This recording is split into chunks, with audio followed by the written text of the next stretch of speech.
শোণিতপুৰ উচ্চ মাধ্যমিক আৰু উচ্চতৰ মাধ্যমিক বিদ্যালয়ত খালী হৈ থকা পদৰ বিপৰীতে আজি 222গৰাকী স্নাতক শিক্ষক আৰু 34গৰাকী স্নাতকোত্তৰ শিক্ষক-শিক্ষয়িত্ৰীক আনুষ্ঠানিকভাৱে শোণিতপুৰ জিলা প্ৰশাসনে নিযুক্তি পত্ৰ প্ৰদান কৰে। শোণিতপুৰ জিলা আয়ুক্তৰ সন্মিলন কক্ষৰ এই উদ্দেশ্য আয়োজিত এক বিশেষ অনুষ্ঠানত নিযুক্তি লাভ কৰা 256গৰাকী শিক্ষক-শিক্ষয়িত্ৰীক মাৰ্গদৰ্শন প্ৰদান কৰে জিলা আয়ুক্ত আনন্দ কুমাৰ দাসে।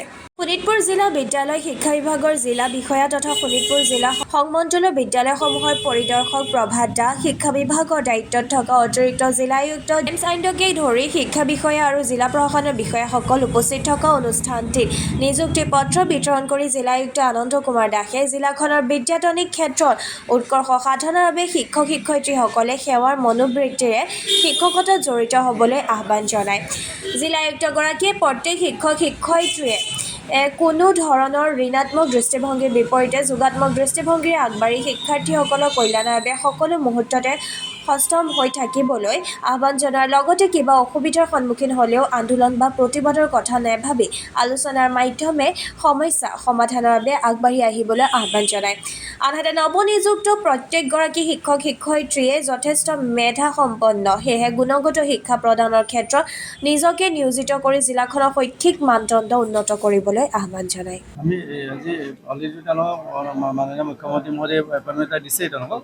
খালি আমি প্লেচ অফ পষ্টিংটো দিব লগা আছে। 256 আমাৰ টিচাৰ, মোৰ টোটেল টিচাৰ আছে আৰু গ্ৰেজুৱেট 222 আছে আৰু 34 নাম্বাৰ্ছ আছে আমাৰ পষ্ট গ্ৰেজুৱেট টিচাৰ্ছ। এইখিনিক আমি আজি আনুষ্ঠানিকভাৱে প্লেচ অফ পষ্টিংটো দিলোঁ আৰু তাৰ লগতে এইটোৰ লগতে আমি এটা অৰিয়েণ্টেশ্যনো দিব খুজিছোঁ আমাৰ শিক্ষা খণ্ডত যাতে তেওঁলোকে গুণগত মান উন্নত কৰে। এটেণ্ডেঞ্চৰ ক্ষেত্ৰত যি আমাৰ অলপ পিছ পৰি আছে, এটেণ্ডেঞ্চ অনলাইনত দিয়াৰ ক্ষেত্ৰত সেইটো আগবঢ়াই লৈ যায়। সেইখিনি কাৰণে তেওঁলোকক আমি এটা আপিল কৰিছোঁ যে তেওঁলোকে যাতে এইটো ৰেগুলাৰলি দিয়ে তেওঁলোকে আৰু আমাৰ শিক্ষা যিটো গুণগত মান উন্নত কৰিব লাগে সেইখিনি তেওঁলোকে যদি গুৰুত্ব সহকাৰে কামখিনি কৰে এইটো আশা কৰিছোঁ তেওঁলোকে। আৰু আজি এই অনুষ্ঠানটোত মানে প্লেচ অফ পষ্টিং দিয়াৰ যোগেদি তেওঁলোকে এইখিনি আমি এটা এপিল কৰিছোঁ তেওঁলোকৰ লগত যাতে চবেই মন দি কামখিনি কৰি আমাৰ শোণিতপুৰ জিলাখনৰ শিক্ষাখণ্ডটো আগবঢ়াই লৈ গুচি যায়। আৰু আমাৰ বৰ্তমান অসম চৰকাৰে একদম নিকাভাৱে প্ৰচেছটো কৰিছে, সেইকাৰণে আমি পাবলৈ সক্ষম হৈছোঁ। মই যিটি মেট্ৰিকত পাইছোঁ আৰু মোৰ স্কুলখনে ভালেই হৈছোঁ আৰু আজি এই অনুষ্ঠানৰ সুবিধা হ'বলৈ পাই আৰু আপোনালোকসকলে সহায় সহযোগীভাৱে খুবেই ভাল লাগিছে। প্ৰথমতেতো অসম চৰকাৰক ধন্যবাদ জনাইছোঁ যে তেওঁলোকে সম্পূৰ্ণ নিকা প্ৰচেষ্টাৰে আমাক যি নিযুক্তি প্ৰদান কৰিছে তাৰ কাৰণে অসম চৰকাৰক ধন্যবাদ জনাইছোঁ।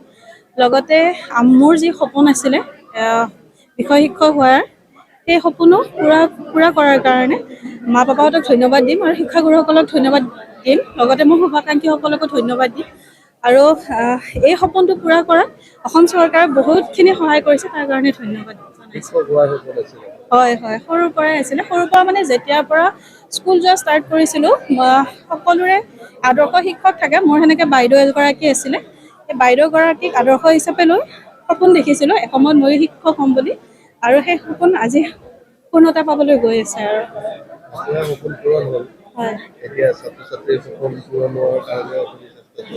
হয় নিশ্চয় তেওঁলোকক যাতে এই সমাজখনৰ লগত তেওঁলোকে কেনেদৰে চলিব পাৰে নীতি আদৰ্শখিনি খুব ধুনীয়াকৈ শিকাই বুজাই তেওঁলোকক আগবঢ়াই নিবলৈকে চেষ্টা কৰে।